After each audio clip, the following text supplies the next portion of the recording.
우리 하나님 말씀은 요한복음 19장 1절부터 7절까지 말씀을 한 절씩 교독하겠습니다.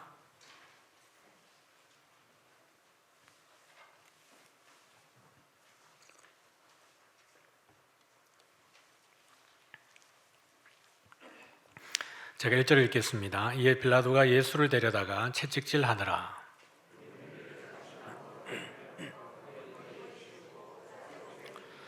앞에 가서 이르되 유대인의 왕이여 평안할지어다 하며 손으로 때리더라.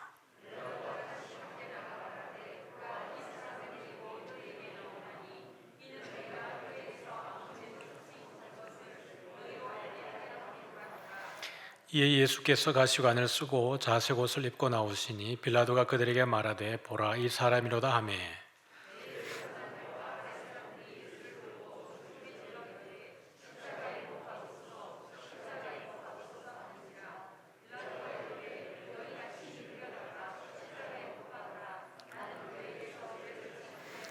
같이 읽습니다. 유대인들이 대답하되 우리에게 법이 있으니 그 법대로 하면 그가 당연히 죽을 것은 그가 자기를 하나님의 아들이라 함이니이다. 아멘. 할렐루야. 네, 오늘은 이제 일꾼 선출하는 기쁜 날입니다. 우리 함께 또 기도 많이 해주시고 교회가 목표하는 만큼 일꾼들이 더 잘 세워질 수 있도록 많이 협력해 주시면 감사하겠습니다. 오늘 내용은 빌라도가 나는 그에게서 죄를 찾지 못했다라는 이 대답과 관련해서 얼마나 또 예수님을 죽이고 싶었던 종교 지도자들이 있는지 이 대립 가운데에서 주시는 은혜를 함께 누리기를 원합니다. 지난주 우리가 본 내용 중에 빌라도의 물음이 있었습니다. 진리가 무엇이냐? 내가 유대인의 왕이냐라는 질문과 또 예수님이 내 나라는 이 땅에 속해 있지 않다, 이곳에 속해 있지 않다라는 이야기를 했습니다. 그럴 때에 빌라도는 그러면 내가 왕이 아니냐라고 이야기를 했고 예수님은 그러하다, 내가 왕이다라고 대답을 했습니다. 진리를 위해서 왔고 또 진리를 말하고 있다라고 이야기할 때 빌라도는 예수님에게 진리가 무엇이냐라고 질문을 했는데요. 여러분은 질문을 하고 나면 대답 드려야 되죠. 근데 빌라도는 질문하고 대답을 듣지 않고 다른 일을 진행을 합니다. 그래서 저는 이 본문을 보면서 빌라도는 과연 이 질문에 대한 답에 관심이 있는가, 이런 질문을 또 다시 던져보는 거죠.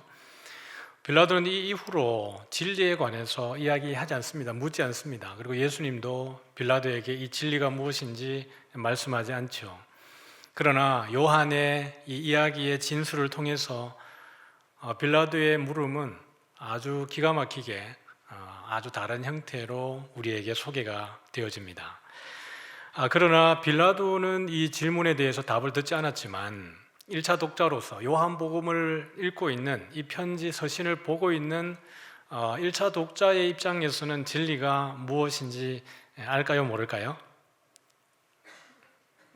지금 19장에 와 있습니다. 18장 말미에 와 있는데 1장부터 요한복음을 지속적으로 읽어온 1차 독자들이라면 진리가 무엇인지 알 수 있을까요, 없을까요? 그러면 여러분은 알아요, 몰라요? 알고 있죠. 우리가 8장에 가보면 이런 부분이 있습니다. 한번 읽어보죠. 너희가 내 말에 거하면 참으로 내 제자가 되고 진리를 알지니 진리가 너희를 자유롭게 하리라. 이 이야기는 누구에게 한 것이냐 그러면 예수님을 믿고 따라온 많은 유대인들에게 한 이야기입니다. 너희가 내가 행한 기적과 또 병 고치는 것과 이적과 메시지를 통해서 따라오고 있지만 결국 내 말이 너희 안에 거해야 되는데 그렇게 될 때에 너희가 나의 제자가 된다. 그렇게 되면 너희가 진리를 알게 될 텐데 진리가 너희를 자유롭게 할 것이다 라고 이야기를 하는 거예요. 그런데 예수님은 분명히 좋은 얘기를 한 겁니다. 진리가 너희를 자유롭게 하겠다. 근데 분명히 예수를 믿은 유대인이라고 그랬는데 그들이 예수의 이 말을 듣고 충돌이 일어납니다. 우리는 종이 된 적이 없는데 왜 우리를 자유롭게 한다고 하느냐 라는 그 논쟁이 벌어지면서 예수님은 결국 이들을 누구에게까지 끌고 가냐 그러면 너희 아비는 마귀다 라고까지 이야기가 진행이 되어집니다. 그러는 가운데 14장 가면 예수님은 이렇게 얘기합니다. 시작. 내가 곧 길이요 진리요 생명이니 나로 말미암지 않고는 아버지께로 올 자가 없느니라. 진리는 분명히 예수 그리스도인 것을 이야기를 합니다. 빌라도가 진리는 무엇이냐라고 묻고 아무런 대답을 하지 않았지만 이미 1차 독자들은 진리가 무엇인지를 알고 있고요. 이후의 이야기를 통해서 진리가 더 구체화되어지는 것을 볼 수 있습니다. 빌라도는 이 물음을 던지고 난 이후에 예수님에게 들을 생각을 하지 않고 바로 관정 밖으로 나갑니다. 지난주 우리가 보았던 안토니아 성벽 안에 빌라도의 관정이 있다고 이야기를 했죠. 유대인들은, 무리들은 관정으로 들어오지 않고 관정 밖에, 빌라도의 집무실, 그 사무실 밖에 있습니다. 그러고 나서는 빌라도가 그 이야기를 듣고 밖으로 나가서 무리들에게 이야기해주고 다시 들어와서 예수님과 이야기하고, 이것을 지속적으로 반복하는 것이 요한복음 18장과 19장에 등장을 합니다. 그래서 나가서 빌라도가 그들이 하는 이야기가, 나는 그에게서 아무 죄도 찾지 못했다라고 이야기를 합니다. 여러분, 여기에서는 한 이중적 의미들이 있죠. 빌라도가 내가 아무 죄도 찾지 못했다라는 것은 유대 율법으로 인해서 유대법에 의한 죄가 아니고 로마법에 의한 죄입니다. 내가 이 사람을 봤을 때 이 사람에게는 로마법을 적용해서 처형해야 될 아무런 죄를 찾지 못했다, 이렇게 하는 겁니다. 그래서 처음부터 가야바의 뜰에서 예수님을 데리고 왔을 때 빌라도는 그들에게 뭐라고 제안을 한 거예요? 너희 법대로 처리해라, 이렇게 얘기를 한 겁니다. 그랬더니 그들이 우리는 죽일 권한이 없습니다 라고 하면서 행악자를 넘깁니다 라고 빌라도에게 넘긴 거예요. 그리고 빌라도의 이 대답 속에 여러분 또 하나가 있죠. 나는 그에게서 아무 죄도 찾지 못했다. 문자적으로 봤을 때 여러분, 죄가 없는 이가 있습니까? 죄가 없는 이는 아무도 없습니다. 그런데 빌라도는 예수님에게서 내가 아무 죄도 찾지 못했다, 의인은 없나니 하나도 없다 그랬어요. 그런데 이것이 빌라도가 그런 것을 목적하고 이야기한 건 아니지만, 그럼에도 불구하고 빌라도의 대답 속에서 예수님은 아무런 죄가 없는 이 세상의 사람들과는 결이 완전히 다르다는 것을 보여주고 있는 것이에요. 그러면서 그들에게 나가서 하는 이야기가, 한번 읽어볼까요? 시작. 너희는 내가 유대인의 왕을 너희에게 놓아주기를 원하느냐. 죄가 없으니까요. 그리고 빌라도는 놓아줄 것을 제안했을 때 이들이 한 대답은 이것입니다. 이 사람이 아니라 바라바를 놔주기를 원한다. 강력하게 촉구하는 거예요. 6월절이 되면 제수 한 명을 놓아주는 전례가 있었는데 빌라도는 이 전례를 따라서 지금 이 밖에 있는 사람들이 너무 강력하게 예수를 십자가에 못 박으라 하니까 빌라도는 죄를 찾지 못했고 로마법으로 처형할 수 없기 때문에, 그러면 그들의 법을 따라서 유대인의 6월절의 전례를 따라서 그러면 내가 이걸 놓아줘도 괜찮겠느냐라고 제안했을 때에 이들은 또 다른 제안을 하면서 이 사람이 아니고 누구를 내놓으라는 거예요? 바라바를 내놓으라고 이야기를 하는 겁니다. 이건 상당히 역설적인 표현인 겁니다. 왜냐하면 바라바 속에는 일종의 워드플레이가 이 안에 들어있는 거예요. 바라바라고 되어 있습니다. 바라바스라고 되어 있는데 이것을 조금 분리하면, 분해해보면 바르 플러스 아빠입니다. 바르는 아람어로 아들입니다. 바르요나 그러면, 바르요나 시몬 그러면 누구예요? 요한의 아들 시몬이에요. 바르는 아들을 나타내는 겁니다. 여기도 보면 바르 그러면 아들이에요. 그 다음에 아빠는 누구예요? 아버지예요. 그러면 바르 아빠는 아버지의 아들을 이야기하는 겁니다. 요한복음에서 예수님은 성부를 항상 누구로 불러요? 아버지로 불러요. 아버지께서 보내셔서 내가 왔고, 나는 아버지의 말을, 아버지가 가르치신 대로 내가 너희에 가르치고, 아버지가 일하니까 나도 일하고, 아버지와 나는 하나라고 이야기를 하는 겁니다. 그러면 예수는 지금 누구예요? 아버지의 아들입니다. 어떤 아버지의 아들이에요? 하늘 아버지의 아들입니다. 그런데 바라바는 누구예요, 여러분? 강도예요. 강도인 사람의 아들을 지금 살려내라고 하고 있는 거예요. 빌라도가 뭐라고 질문했습니까? 진리가 무엇이냐?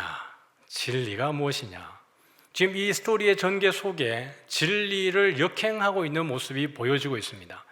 하늘 아버지의 아들을 십자가에 못 박기 위해서 혈안이 되어 있는 대제사장들과 종교 지도자들, 그러나 그들이 아무런 죄도 찾지 못했다고 했음에도 불구하고 하는 그들의 불법을 사실은 우리에게 고발하고 있는 것이죠. 마태복음에서는 마태는 빌라도의 질문을 조금 다른 측면에서 접근을 하고 있습니다. 같이 한번 읽어볼게요. 시작. 너희는 내가 누구를 너희에게 놓아주기를 원하느냐?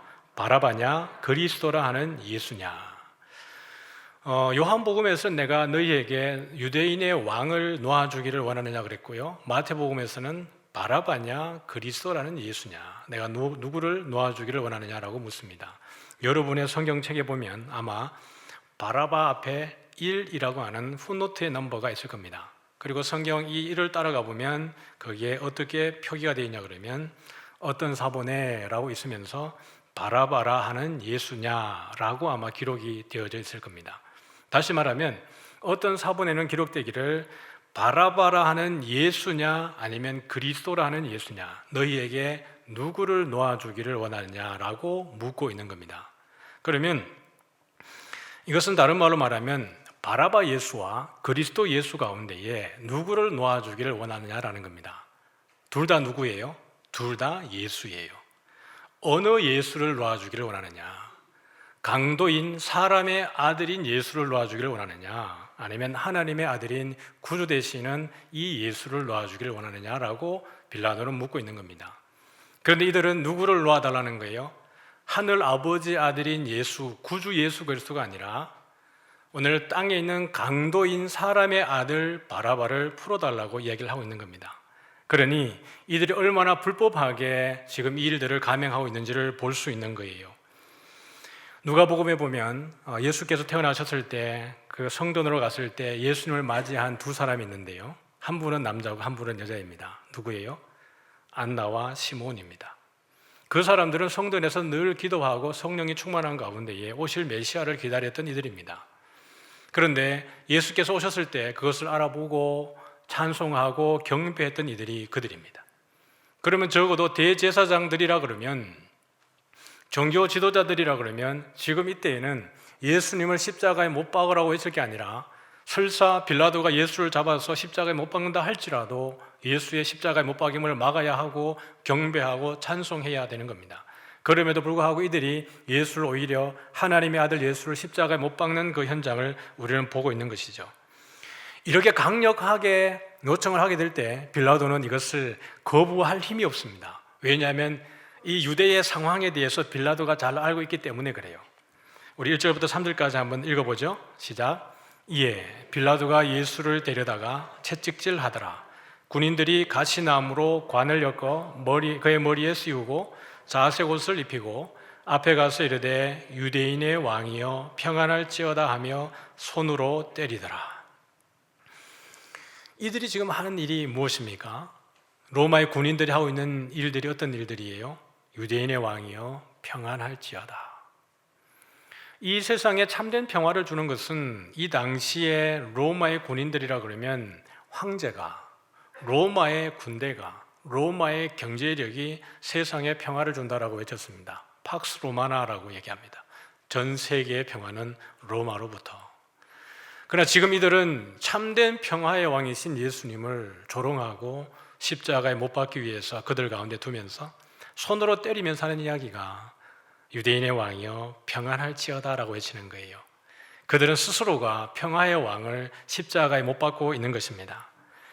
너무 아이러니하죠. 머리에는 가시나무관을 씌워두고 왕이라고 하는 것을 퍼포먼스를 하기 위해서 자색 옷까지 입혔습니다. 왕이 입는 자색 옷을 입힌 거예요. 그리고는 그를 유대인의 왕이라고 이야기를 합니다. 그런데 그들이 하는 행동은 무엇이에요? 채찍질하고 손으로 때리고 그의 머리에 의의 면류관, 영광의 면류관을 씌워도 시원찮을 판에 가시나무관을 씌워서 조롱하고 멸시를 하고 있는 겁니다. 그런데 빌라도는 분명히 예수에게 죄가 없다라고 말했음에도 불구하고 왜 채찍질하고 손으로 때리고 가시관을 그에게 씌워야 하는 겁니까? 이후에도 보면 빌라도는 지속적으로 예수를 놓기 위해서, 풀어놓아주기 위해서 많은 애를 쓰고 있습니다. 빌라도가 이렇게밖에 할 수 없는 이유는 이들의 정치적 상황 때문에 그래요. 빌라도가 총독으로 오기 전에, 유대 총독이 오기 전에 유대에는 누가 다스리고 있었냐 그러면 아켈라오라고 하는 분봉왕이 유대를 다스렸습니다. 근데 유대 아켈라오가 너무 폭정을 행하니까요, 악행을 많이 행하니까 유대에서 로마에 상소를 합니다. 이 사람 때문에 못 살겠다, 반란이 일어날 지경이다 라고 상소를 보내니까 로마에서 어떻게 합니까? 황제가 아켈라오를 폐위시킵니다. 그리고 난 이후에 유대에는 총독을 파송해서 로마가 직접 관할을 하기 시작을 합니다. 이 배경을 잘 알고 있기 때문에 빌라도가 자기가 보았을 때는 로마법으로 예수를 십자가에 못 박을 수 없다는 것을 너무나 분명하게 알고 있고, 그렇게 재차 죄가 없다라고 말했음에도 불구하고 예수님을 채찍질하고 머리에 과시관을 씌우고 손으로 때릴 수밖에 없었던 이유는 밖에 누가 있기 때문에 그렇습니까? 대제사장과 종교 지도자들과 유대인들이 혈안이 되어서 예수를 죽이기 위해서 혈안이 되어 있기 때문에 그러합니다. 그래서 오늘 본문의 마지막 가서 설교의 마지막 부분에 보겠지만은 마지막 히든 카드를 이 바리새인과 종교 지도자들은 들고 빌라도를 강하게 압박하고 있기 때문에 빌라도 자기가 가지고 있는 소신과는 전혀 다르게 지금 예수를 신문하고 조롱하고 희롱하는 현장에 본인이 놓여져 있는 거예요. 그럼에도 불구하고 빌라도는 어떻게 합니까? 이 십자가에 못 박으라 하는 이들에게 하는 이야기가, 같이 읽어보겠습니다. 시작. 너희가 친히 데려다가 십자가에 못 박으라. 나는 그에게서 죄를 찾지 못하였노라. 이미 지난번에도 말씀드렸지만 이게 되게 그 긴밀한 서로의 상관관계가 있습니다. 빌라도는 그 임명받을 때에 티베리우스로부터 문서로 임명을 받았습니다. 그래서 자기의 임명이 서면으로 임명이 되기 때문에 예수를 유대인의 왕이다 또는 왕이라고 했을 때 그도 문서로 임명될지 모른다는 불안감 때문에 사실은 예수를 함부로 처형하는 것에 대해서 본인도 딜레마에 빠져 있는 거예요. 할 수만 있으면 빌라도도 누구의 손에 넘기고 싶은 거예요? 대제사장에 그들의 종교법으로 넘기고 싶은 것이고요. 유대인들은 대제사장들은 유월절이 다가와 있기 때문에 유월절 전에 그들이 거룩한 모습으로 유월절을 지켜야 되기 때문에 어찌하든지 이것을 빌라도에게 넘겨야 되는 거예요. 피차가 자기들의 손에 피를 묻히기 싫은 상황 속에 놓여져 있습니다. 그것에 관해서 빌라도는 철저하게 로마법에서는 죄가 없다라고 강변하고 있는 것이고요. 대제사장들은 어찌하든지 이 빌라도에게 넘기고 싶은 가운데에 있습니다. 이렇게 빌라도가 이야기했을 때 그들이 뭐라고 합니까? 같이 읽어볼까요? 우리에게 법이 있으니 그 법대로 하면 그가 당연히 죽을 것은 그가 자기를 하나님의 아들이라 함이니이다. 유대인들은 무조건 예수 죽여야 돼요. 빌라도는 알았잖아요. 이들이 시기해서 예수를 죽이려고 하고 있다는 것을요. 그러면서 이미 앞에도 말씀을 드렸지만 가야바의 뜰에서 예수 데리고 올 때 빌라도가 뭐라 그랬어요? 너희가 너희들의 법대로 해라. 그렇게 했을 때 유대인들이 그때 대답이 무엇이었습니까? 같이 읽어볼까요? 유대인들이 시작.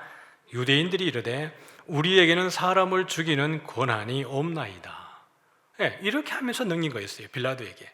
근데 빌라도가 끝까지 나는 죄를 못 찾겠다. 너희들이 십자가에 못 박으라고 그렇게 외치지만 그러면 너희들이 데려다가 못 박아라. 나는 죄를 못 찾았다라는 거예요. 그랬더니 유대인들이 뭐라 그래요? 그러면 우리에게 법이 있으니까 법대로 하겠다. 뭐예요? 금방 뒤집는 거잖아요. 금방 사람 죽일 법이 우리에게는 없다 그랬는데 이제는 어쨌든 예수를 죽여야 되니까 그들이 주장이 조금만 더 밀려나게 되면 이 예수를 풀어줘야 되는 상황까지 나가니까 어쨌든 죽여야 되니까 그들이 끄집어낸 그 법이 무엇입니까? 율법입니다. 그들의 신명기적, 레위기적 율법을 들고 나와서 이가 신성모독했다라고 죽이려고 합니다. 사실 여러분 보세요. 이미 요한복음에서도 예수님이 돌에 맞아 죽을 뻔했던 기회가 있었습니까? 없었습니까? 여러 번 있었습니다. 그때마다 성경은 뭐라 그러죠? 때가 아직 이르지 아니했다 이렇게 얘기합니다. 그러면 예수님이 지금 맞는 것, 십자가에 달리시는 것은 그 때가 되었기 때문에 죽으시는 것이지 바리새인들이 종교 지도자들이 예수님을 죽일 기회가 없었던 게 아닙니다. 그 때가 이제 도착을 한 것이지요. 거기에서 이제 이들은 종교적인 율법을 가지고 와서 우리는 그러면 이 사람을 율법에 의해서 죽게 하겠다라고 카드를 꺼내는 거예요. 그런데 빌라도는 이 이야기 때문에 더 두려워합니다. 무슨 이야기예요? 그가 자기를 누구라고 말한 거예요? 하나님의 아들이다. 여러분, 하나님의 아들 그러면 이걸 우리가 그냥 번역하니까 하나님의 아들인 거지, 헬라어로 보면 뭐죠? 신의 아들입니다. 여러분, 신의 아들은 누구예요? 황제밖에 없어요, 그들에게. 그럼 지금 이를 신의 아들이라고 말하니까 빌라도는 이것 때문에 더 두려워질 수밖에 없는 거예요. 우리 8절과 9절 읽어봅니다. 시작. 빌라도가 이 말을 듣고 더욱 두려워하여 다시 관정에 들어가서 예수께 말하되 너는 어디로부터냐 하되 예수께서 대답하여 주지 아니하시는지라. 지금 밖에서 그들이 외치는 소리가 그겁니다. 아니, 안에 있는 저 예수는 자기가 하나님의 아들이다, 신의 아들이다라고 말하는 자입니다. 이것 전에 우리 지난주에 들었던 말 속에 설교 제목이 주님의 나라였잖아요. 예수님이 뭐라 그랬죠? 내 나라는 여기에 속한 것이 아니다 그런 거예요. 그런데 그를 고발하는 자들이 와서 저 사람은 신의 아들이라고 말하니까 두려워서 하는 이야기가 뭐예요? 너는 어디로부터냐라는 거예요. 다시 말하면 뭐예요? 너의 소속은 어디냐라는 겁니다. 너는 도대체 어디에 속했느냐? 나는 티베리우스가 임명을 해서 총독이 되었는데 너는 도대체 어느 나라에 누가 너를 임명했느냐? 너의 나라는 도대체 그 본질이 본부가 도대체 어디에 있는 것이냐라는 거예요. 그런데 예수님께서 뭐 하고 계신 거예요? 대답해 주지 아니하시는지라. 이것은 여러분 하나님의 침묵이에요. 요한복음은 우리 예수님을 하나님으로 소개하고 있는 거예요. 하나님이 딱 침묵합니다. 예수께서 침묵합니다. 그러면 가장 두려운 건 더 누구겠어요? 빌라도의 속은 타고 들어가는 거예요. 오히려 예수께서 뭔가 말을 많이 풀어내게 되면 뭔가 그게 단서를 찾을 수 있는데 주께서는 딱 말을 닫아버리는 거예요. 왜일까요? 이미 말씀하셨기 때문에 그렇습니다. 3장에도 말하지만 내가 하늘의 말을, 땅의 말을 얘기해도 너희들이 이해하지 못하는데 하늘의 것을 이야기하면 너희들이 알겠느냐라는 거예요. 이미 예수께서 빌라도에게 내 나라는 여기에 속한 것이 아니라고 말을 했는데 더 풀어내봐야 그것을 이해하지 못하는 빌라도가 이해할 수 있겠습니까? 이해 못하는 거예요. 예수님은 바로 하나님의 아들이고 하나님이라는 이야기예요. 빌라도가 뭐라고 물었죠? 진리가 무엇이냐? 예수님은 한마디도 말씀하지 않았지만 이 스토리가 지속적으로 무엇에 대한 이야기를 하고 있는 거예요? 진리에 대한 이야기를 하고 있는 겁니다. 너희들은 진리를 모르고 있다. 이야기를 하면서 내가 바로 진리다라는 것을 지속적으로 드러내고 있는 것이 오늘 요한이 기술해가는 방식입니다. 그랬더니 빌라도가 예수님에게 타협을 제안을 하죠. 읽어봅니다. 시작. 내게 말하지 아니하느냐? 내가 너를 놓을 고난도 있고 십자가에 못 박을 고난도 있는 줄 알지 못하느냐? 여러분, 빌라도가 무슨 선한 마음이 있어서 예수를 놓으려고 했겠습니까? 빌라도는 아주 교활한 사람이고 난폭한 사람이고 정치력이 뛰어난 사람입니다. 빌라도 속에 어떤 연민이나 긍휼이 있어서 예수를 풀어주려고 하는 게 아닙니다. 앞에서 말씀드렸지만 빌라도가 예수를 딱 풀어주는 순간 빌라도의 자기의 위치가 위태할 수 있습니다. 아켈라우가 폐위당했던 것처럼 직속관할인 로마의 황제가 임명했기 때문에 바로 처단될 수 있는 거예요. 그럼에도 불구하고 빌라도는 왜 예수를 놓아주려고 이렇게 애를 쓰고 있는 겁니까? 그 메시지 속에 빌라도 마음속에는 이 사람이 죄가 없다는 것이 이미 수차례 반복되어지고 우리에게 알려주고 있습니다. 그가 로마의 법으로도 예수가 죄 없다는 걸 알았지만 빌라도의 아내가 밤에 꾼 꿈을 통해서도 예수는 옳은 사람이라고 이야기를 했습니다. 그리고 제자 베드로와 또 다른 제자 한 사람이 가야바의 뜰에 있음으로 인해서 예수가 죄가 없다는 것을 우리는 이미 눈으로 확인을 했습니다. 그러므로 빌라도는 얘기를 제발 해라, 얘기를. 네가 얘기하면 내가 너를 살려줄 수 있지 않겠느냐? 답답한 거예요. 그런데 예수님께서는 이것보다 좀 더 큰 충격을 빌라도에게 던지는 겁니다. 같이 읽어볼까요? 시작. 위에서 주지 아니하셨더라면 나를 해할 권한이 없으리니 그러므로 나를 내게 넘겨준 자의 죄는 더 크다. 네가 나를 죽이는 게 아니고 위에서 또 다른 분이 너에게 그 권세를 주지 않았다 그러면 네가 나를 죽일 수 없다라는 거예요. 그러면 이것은 더 큰 누군가의 손이 있다라는 것을 보여주는 겁니다. 예수님은 10장에서 이미 선한 목자에 대한 이야기 하시면서 이런 이야기를 하셨습니다. 시작. 이를 내게서 빼앗는 자가 있는 것이 아니라 내가 스스로 버리노라. 나는 버릴 권세도 있고 다시 얻을 권세도 있으니 이 계명은 내 아버지에게서 받았노라. 그러면서 예수님이 하신 이야기가 그거잖아요. 나를 너에게 넘겨준 자의 죄는 더 크다. 여러분, 예수님을 빌라도에게 넘겨준 자가 누구예요? 가야바죠. 가야바, 대제사장 가야바가 지금 예수님을 빌라도에게 넘겨주고 있습니다. 이전에 누가 넘겨준 거예요? 안나스가 가야바에게 넘겨준 거예요. 그 전에 누가 넘겨준 거예요? 가룟 유다가 넘겨준 거예요. 예수님은 그 길을 가고 계시는데 예수님을 빌라도에게 넘겨준 자의 죄는 더 크다. 앞에서 말씀드렸습니다. 대제사장 그러면 여러분 누구예요? 유대인의 입장에서 봤을 때 하나님 다음으로 그들이 생각했을 때 가장 존귀한 자입니다. 1년에 한 번씩 지성소에 들어가서 하나님을 대면하고 하나님을 경배하는 자, 그 특권을 가진 자가 대제사장이에요. 그러나 그가 얼마나 말씀 안에 있지 않았는지, 얼마나 성령 안에 그가 거하지 않았는지 그것을 너무 잘 보여주는 것이 하나님의 아들 메시아가 왔음에도 불구하고 그를 십자가에 못 박고 있다는 것입니다. 사랑하는 성도 여러분, 지금 예수를 넘겨주는 자가 누구예요? 제자, 대제사장, 종교 지도자들입니다. 그들이 은혜에서 떠나있기 때문에, 그들이 정말 말씀에 떠나있기 때문에 그들의 영적인 눈이 어두워진 거예요. 날 때부터 소경된 자를 주님께서 고쳐주시고 난 이후에 유대인들에게 뭐라 그럽니까? 너희들이 못 본다고 하면 너희들이 나을 것이었지만 너희들이 본다고 하니까 너희들이 오히려 뭐라는 거예요? 소경이다라고 이야기합니다. 나을 때부터 못 본 자는 아무것도 못 보았지만 그의 병이 나음으로 눈이 뜨짐으로 인해서 진리 대신 예수님을 만나고 보게 된 거예요. 그러나 육체적으로 장애가 없었던 유대인들은 눈으로 목격하고 들었음에도 불구하고 앞에 있는 예수를 보지 못하기 때문에 그들은 보지 못하는 소경이다라고, 장님이라고 이야기를 하고 있는 겁니다. 사랑하는 성도 여러분, 우리도 마찬가지입니다. 우리가 은혜 안에 머물지 않으면, 우리의 영적인 눈이 감겨지기 시작하면 우리도 동일하게 하나님의 나라를 반대하는 자가 될 수 있습니다. 어떻게 해요? 교회 분열을 일으키고 자기의 주장을 내세우고 본인이 인정받고 싶어하고 그것이 드러나게 되어질 때에 이것은 우리에게 아주 큰 위험 요소라는 거죠. 우리는 두로의 교만에 대한 경고를 통해서 우리 대제사장의 교만을 볼 수 있는데요, 우리 같이 한번 2절을 같이 읽어보죠. 시작.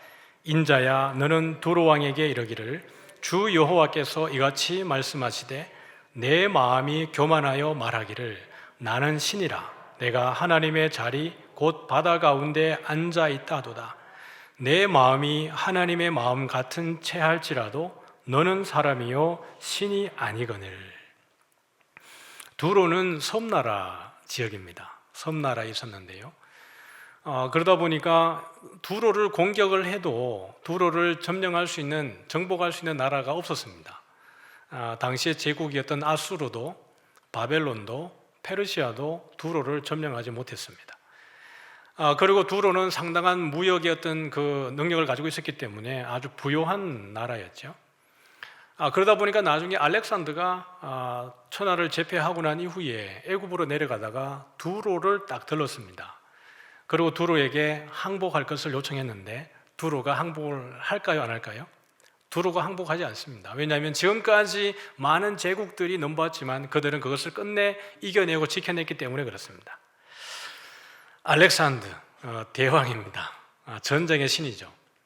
너무 열받아가지고 어떻게 하는 거예요? 두로는 해안가, 육지로부터 한 700-800m 떨어진 곳입니다. 옛날에는 섬이었던 곳이에요. 알렉산더가 어떤 전략을 세웠습니까? 육지에서부터 이걸 바다를 메우기 시작합니다. 바다를 메워가지고 그 800m가 되는 섬까지 육지로 만들어서 도로를 만들어 버리는 거예요. 그래서 그 땅을 밟고 두로를 점령합니다. 그 전까지 두로는 아주 교만해서 자기들이 어떻게 하는 거예요? 나는 신이라, 그리고 내가 하나님의 자리 곧 바다 가운데 앉아 있다 하도다. 바다 가운데 있다는 것이 자기들이 섬에 있었다는 이야기를 하고 있는 겁니다. 지금은 육지가 됐는데 그 육지를 누가 만든 거예요? 알렉산더가 만든 거예요. 그들의 교만 때문에 이 육지가 되어버리는 겁니다. 이것처럼 내 마음이 하나님의 마음 같은 채 할지라도 그들은 누구라는 거예요? 너는 사람이고 신이 아니거늘 두로의 교만이 하늘까지 미쳤다라고 얘기를 하는 겁니다. 천사가 그래서 에스겔 28장의 모습은 천사의 타락의 과정을 잘 보여주는 거예요. 하나님이 천사를 지을 때 참 아름답게 지었습니다. 온 보석으로 단장한 것 같이 아름답게 천사를 단장해서 그렇게 하나님을 섬기도록 했는데 그들이 마음이 높아져서 어떻게 하는 거예요? 하나님같이 되고자 하여서 하나님께 대적하게 된 거예요. 그래서 그들이 쫓겨나고 어둠의 세상의 주관자가 되는 지경까지 이르게 된 것입니다. 두로의 교만이 두로의 패망을 일으킨 것처럼 천사들의 교만이 천사들의 패망을 일으킨 것처럼 대제사장의 타락이 자기들의 교만 때문에 어떻게 되어집니까? 하나님의 아들이신 하나님을 십자가에 못 박는 데에 주동자가 되어져 있는 꼴을 보게 되어지는 겁니다. 12절 같이 한번 읽어보면요, 시작. 이러함으로 빌라도가 예수를 놓으려고 힘썼으나 라고 했습니다. 이러함으로. 원문에 보면 이것은 이렇게 되어 있습니다. 이때로부터라는 이야기입니다. 무슨 얘기죠? 나를 너에게 넘겨준 자의 죄가 더 크다. 이 말을 하시고 이때로부터 빌라도가 예수를 놓으려고 힘썼으나 더욱 힘쓴 거예요. 무슨 얘기예요? 그러면 예수를 빌라도에게 넘겨준 자의 죄가 더욱 크면 밖에서 지금 외치는 유대인들이 외치는 요구는 무엇이에요? 예수를 어디에 못 박으라는 거예요? 십자가에 못 박으라는 거예요. 그러면 빌라도에게 넘긴 자의 죄도 큰데 십자가에 못 박는 죄는 어떻겠습니까? 더 큰 거예요. 그렇게 될 때 빌라도가 예수를 놓으려고 많이 힘썼지만은 유대인들의 목소리가 더 커집니다. 같이 읽어볼까요? 시작. 이 사람을 놓으면 가이사의 충신이 아니니이다. 무릇 자기를 왕이라는 자는 가이사를 반응하는 것이니이다. 여러분, 유대인들이 얼마나 교활한지요. 지금 이 상황에서요, 성경에서요. 왜냐하면 지금 이들은 예수를 고발할 때 처음에는 누구로 고발한 거예요? 자기를 하나님의 아들이라고 말하는 자로 고발을 했습니다. 그럼에도 불구하고 빌라도가 예수를 더욱더 놓으려고 힘쓰니까 예수를 누구로 고발하는 거예요? 자기를 왕이라 하는 자라고 고발하는 거예요. 그러면 이들이 처음에는 하나님의 아들이라고 말했을 때는 그들의 종교의 법으로 고소를 했지만 먹히지 않았을 때 결국에는 이들이 예수님을 누구의 법으로 밀어넣는 거예요? 로마의 법으로 밀어넣는 거예요. 어떻게 죄목을 씌워가지고요? 자기를 왕이라고 한다라고 하는 거예요. 유대인의 왕이 아니라 자기를 왕이라고 하는 자를 풀어주게 되면 이것은 누구에게 반역하는 거예요? 가이사에게 반역하는 것입니다. 말씀드렸죠. 이미 아켈라오가 유대인들의 고발에 의해서 폐위가 되었습니다. 지금 만약에 빌라도가 예수를 놓아준다면 빌라도 또한 그의 목숨이 안전치 않을 겁니다. 그는 결국 손을 씻을 수밖에 없었는데요. 왜냐하면 차후에라도 왕이 자기를 불러서 내가 임명한 왕을 네가 왜 죽였냐라고 신문하는 때가 닥치게 되면 그때 가서 왕이요, 내가 한 게 아닙니다. 이 유대인들이 나를 몰아서 궁지에 몰아서 결국 이렇게 한 것이 유대인들의 책임입니다. 그렇게 하기 위해서 어떻게 하는 거예요? 빌라도는 이 손을 씻었던 겁니다. 오늘은 여기까지. 그런데 예수님께서 십자가에 못 박히는 이 과정이 대제사장들과 바리새인들과 종교 지도자들이 시기해서 그들을 죽이는 과정도 있지만 이것은 이미 성경에서 여러 번 언급한 것처럼 예수께서 성경이 이루어지게 하기 위해서 잡히시고 십자가에 못 박히시고 이 길을 걸어가신다고 언급을 했는데요. 오늘 이 장면도 너무나 상세하게 우리 이사야에 기록이 되어 있기 때문에 그 말씀까지 보고 말씀을 정리하도록 하겠습니다. 우리 한 절씩 같이 읽죠. 시작. 그가 곤욕을 당하여 괴로울 때에도 그의 입을 열지 아니하였으며 마치 도수장으로 끌려가는 어린 양과 털 깎는 자 앞에서 잠잠한 양같이 그의 입을 열지 아니하였도다. 머리에 과시관을 쓰게 될 때에도요, 채찍에 맞을 때에도 뺨을 맞을 때에도 예수님께서는 입을 열지 않고 그 모든 것을 다 감당하십니다. 왜냐하면 아버지께서 가도록 이 길을 인도하셨기 때문에 그렇습니다. 그래서 도수장으로 끌려가는 양같이, 털 깎는 자 앞에 있는 잠잠한 양같이 그는 입을 열지 않습니다. 빌라도가 진리가 무엇이냐라고 이야기해도 예수님은 이야기하지 않았습니다. 내가 소속이 어디냐라고 말할 때에도 예수님은 말씀하지 않았습니다. 내 나라는 여기에 속한 것이 아니라고 말씀을 한 거예요. 예수님은 자기를 살기 위해서 살려다라고 말한 것이 아니에요. 여전히 죽음의 그 끝자락에 있을 때까지도 온전히 하나님의 일을 하고 있는 것입니다. 8절이죠. 시작. 그는 곤욕과 신문을 당하고 끌려갔으나 그 세대 중에 누가 생각하기를 그가 살아있는 자들의 땅에서 끊어짐은 마땅히 형벌받을 내 백성의 허물 때문이라 하였으리요. 예수님이 많은 곤욕과 신문을 당해서 끌려갔는데 사람들이 생각할 때에 저분의 죽음은 형벌받을 백성들의 허물 때문에 대신 죽는구나라고 누가 생각했겠느냐라는 겁니다. 모두가 생각할 때 저 사람은 행악자로 죽임을 당하고 그 강도들이 달리는 십자가에 달리는 거 보니까 저 사람은 진짜 나쁜 짓을 해서 죽는 거구나라고 생각하는 사람들이 태반이었을 거라고 이야기를 하고 있는 겁니다. 아무도 예수님의 죽으심이 대속의 죽음이라고 생각하지 않았을 것이라는 거예요. 9절 보면요. 시작. 그는 강포를 행하지 아니하였고 그의 입에 거짓이 없었으나 그의 무덤이 악인들과 함께 있었으며 그가 죽은 후에 부자와 함께 있었도다. 이미 빌라도가 증언했습니다. 이 사람에게는 죽일 죄가 없다. 나는 아무 죄도 찾지 못했다. 베드로와 또 다른 한 제자가 그 가야바의 뜰에서 죄 없음에 대한 증인으로 우리에게 소개가 되어졌습니다. 빌라도의 아내가 이 옳은 사람에게 함부로 하지 말라고 예수를 옳은 사람이라고 죄가 없다고 증언하고 있습니다. 그러나 그는 좌우편의 강도와 같이 십자가에 매어 달립니다. 죽고 난 이후에는 부자 아리마대 요셉에 의해서 무덤에 장사가 되어지는 거예요. 하나도 빠짐없이 성경이 이루어지고 있는 것을 봅니다. 10절입니다. 시작. 여호와께서 그에게 상함을 받게 하시기를 원하사 질고를 당하게 하셨은즉 그의 영혼을 속건제물로 드리기에 이르면 그가 씨를 보게 되며 그의 날은 길 것이요 또 그의 손으로 여호와께서 기뻐하시는 뜻을 성취하리로다. 여호와께서 그에게 상함 받게 하시기를 원하사 질고를 당하게 하셨다. 예수님께서 엘리 엘리 라마 사박다니 나의 하나님 나의 하나님 어찌하여 나를 버리시나이까. 예수님은 아파서 억울해서 그렇게 외친 게 아닙니다. 그 고통이 너무나 십자가가 고통스러워서 예수님이 외치는 것이 아니라 이것은 당신이 십자가에 달리는 것이기도 하지만 누가 함께 십자가에 달리는 것과 똑같은 거예요?